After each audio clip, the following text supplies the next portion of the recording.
Shalom, jumpa lagi bersama saya Yehuda si penginjil kampung. Tentunya saya tetap mendoakan saudara apapun yang menjadi permasalahan, apapun yang sedang saudara hadapi, baik sakit penyakit, ekonomi, finansial, persoalan hidup. Saya tetap berdoakan, saya tetap percaya Tuhan akan campur tangan di dalam setiap permasalahan saudara. Dan saudara akan keluar sebagai orang yang telah dimerdekakan dan lebih dari pemenang. Ya, pada kesempatan kali ini saya tetap memberitakan kabar baik.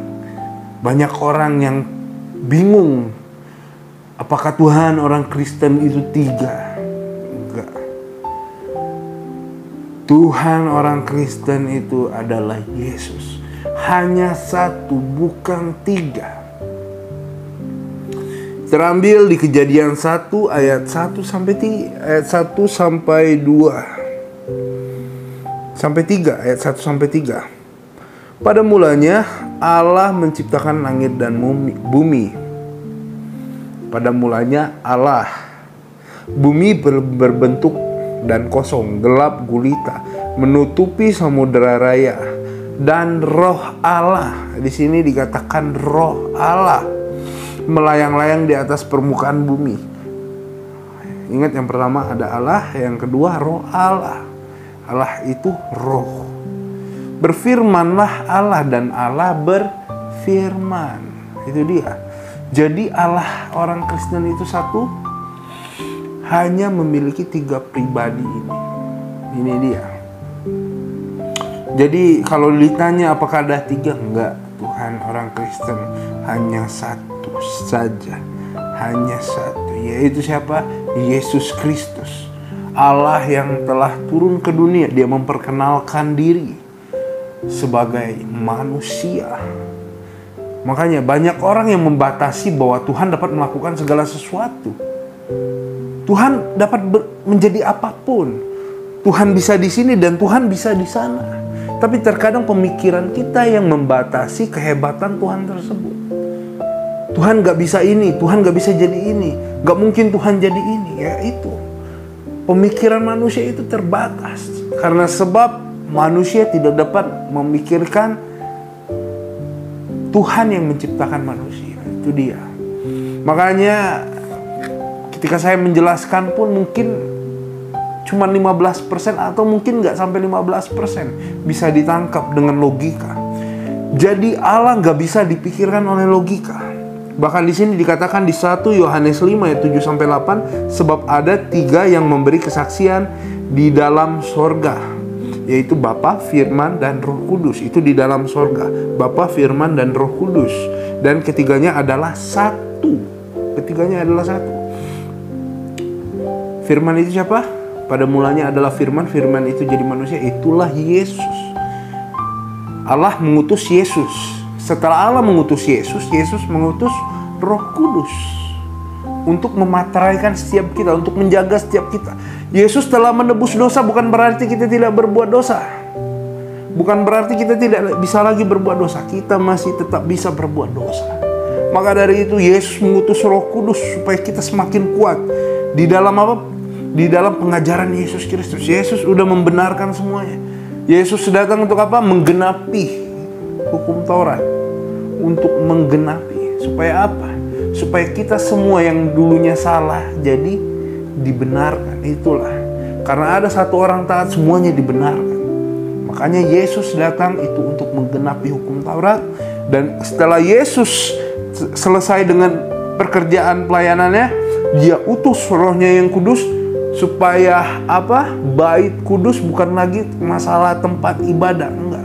Tapi bait kudus sudah pindah ke sini. Ini dia. Inilah bait kudus, hati. Makanya di dalam surat-suratnya Paulus lebih menekankan yang batinia daripada yang lahiria. Seperti apa? Seperti sunat. Sunat ini lahiria, yang dipotong apa? Daging.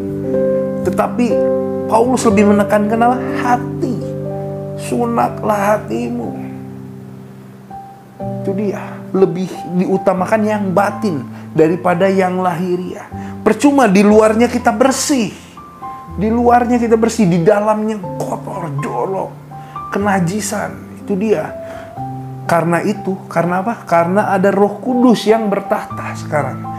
Tubuh kita udah menjadi bait kudus. Maka dari itu, kita harus memikirkan apa yang menjadi batin kita.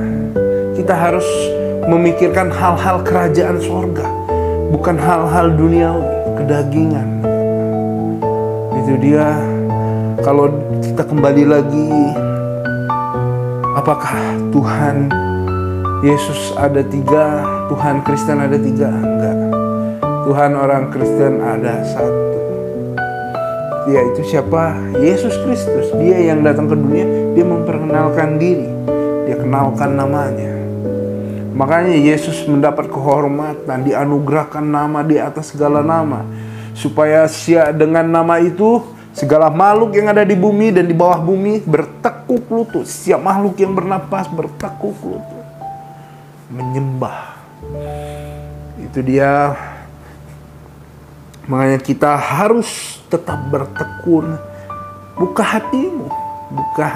Apabila engkau masih mengeraskan hatimu untuk tidak percaya, tapi saya percaya Roh Kudus berkarya.